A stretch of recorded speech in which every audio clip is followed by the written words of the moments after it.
திருமணத்தில் இணையக்கூடாத ராசிகள்னு இருக்குங்க. ஓகேங்களா? அது எது அப்படின்னா, மகர ராசியும் தனுசு ராசியும் வந்து திருமணத்தில் இணைக்கவே கூடாதுங்க எப்போவுமே. சரிங்களா?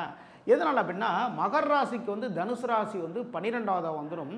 தனுசு ராசிக்கு வந்து மகர ராசி வந்து 2வது ராசியாக வந்துடுங்க. இப்போ என்ன நடக்கும் அப்படின்னா, தனுசு ராசிக்காரங்க இருக்காங்க இல்லைங்களா, இவங்க என்ன பண்ணுவாங்கன்னா, மகர ராசிக்காரங்க அவர்களுடைய வருமானத்தை எடுத்து இவங்க எல்லாம் காலி பண்ணிகிட்டே இருப்பாங்க.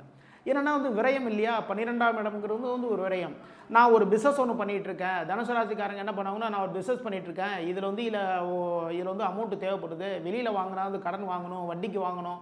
அப்போ என்ன பண்ணுவாங்கன்னா, இவங்களுடைய நகைகளை வந்து எடுத்து சேல்ஸ் பண்ணுறதோ, இல்லை அப்படின்னா நகைகளை வந்து அடமானத்துக்கு வைக்கிறதோ, இது மாதிரியான விஷயங்கள். இல்லை அப்படின்னா வந்து அவங்களுக்கு ஒரு லேண்ட் இருக்குன்னு வச்சுக்கோங்களேன், மகர ராசிக்காரங்களுக்கு அந்த லேண்டே வந்து சேல்ஸ் பண்ணிவிட்டு பிஸ்னஸில் போடுறோன்னு சொல்லி பிஸ்னஸில் போடுவாங்க.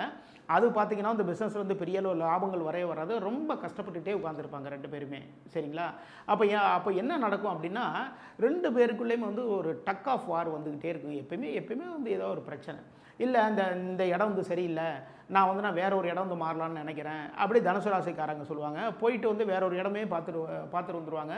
அது என்ன நடக்கும் அப்படின்னா, நம்முடைய வருமானத்திற்கு தகுந்தது, அதாவது வருமானத்தை விட அதிகமாக வந்து நம்ம அதுக்கு வாடகை கொடுக்குற மாதிரி இருக்கும். இதுமாரி ஒரு இடத்த பார்த்துருவாங்க.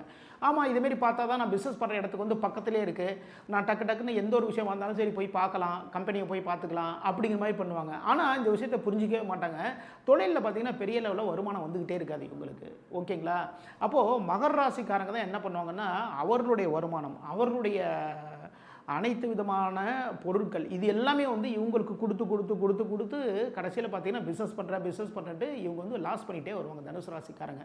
தனுசு ராசிக்காரங்க வந்து எப்போயுமே பெருந்தன்மையாக இருந்துகிட்டே இருப்பாங்க. மகர ராசிக்காரங்க வந்து சனி பகவானுடைய ராசி இல்லையா, இவங்க என்ன பண்ணுவாங்க அப்படின்னா, தொழில் பண்ணணும், வேலைகள் பண்ணணும், அதில் ரொம்ப சுறுசுறுப்பாக இருக்கணும், அதில் வந்து நேரங்காலம் பார்க்கக்கூடாது அப்படின்னு நினச்சிட்டு இருப்பாங்க. ஆனால் இவங்க தனுசு ராசிக்காரங்க வந்து ரொம்ப பெருந்தன்மையாக இருந்துகிட்டே இருப்பாங்க. அங்கே வந்து வேலை பார்க்குறவங்களுக்கு வந்து பலவிதமான விஷயங்களை அள்ளி கொடுக்குறது. சரிங்க, வேலை பார்க்கறன்னு கொடுத்தா கூட நல்லது தான். யாராவது ஒரு நண்பர் ஒருத்தர் கேட்டார், அவருக்காக வந்து இந்த அளவுக்கு வந்து அமௌண்ட்டை நான் கொடுத்துட்டேன், அது பார்த்திங்கன்னா அது ஜொல்லை வந்து வச்சு தான் நான் கொடுத்தேன் நான், இப்படி சொல்லுவாங்க. இப்போ என்ன நடக்கும் அப்படின்னா, 2 பேருக்குள்ளேயும் இந்த ரொம்ப எப்பயுமே ஒரு பிரச்சனை இருந்துகிட்டே இருக்கும்.